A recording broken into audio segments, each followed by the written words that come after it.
కొణిదెల పవన్ కళ్యాణ్ అమ్మ కడుపున ఆఖరివాడిగా పుట్టిన అందరికీ మంచి చేయాలి, మేలు జరగాలి అనే విషయంలో ముందువాడుగా ఉంటాడు. తన గురించి కంటే జనం గురించి ఎక్కువగా ఆలోచించే మనస్తత్వం నా తమ్ముడు కళ్యాణ్ బాబుది. ఎవరైనా అధికారంలోకి వచ్చాక ప్రజలకు ఏదైనా చేయాలనుకుంటారు.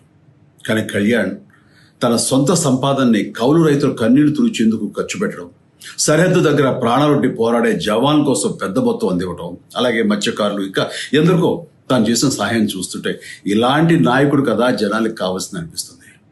ఒక రకంగా చెప్పాలంటే సినిమాలోకి తను బలవంతంగా వచ్చాడు, రాజకీయాలు మాత్రం ఇష్టంతోనే వచ్చాడు.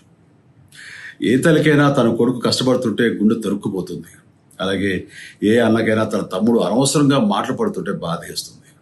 అలా బాధపడుతున్న నా తల్లికి ఈ అన్నయ్యగా ఒక మాట చెప్పాను.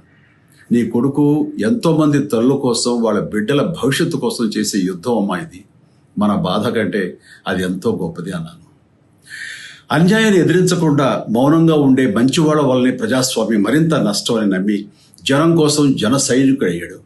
తాను బలంగా నమ్మిన సిద్ధాంతం కోసం తన జీవితం రాజకీయాల్లోకి అంకితం చేసిన శక్తిశాలి పవన్ కళ్యాణ్.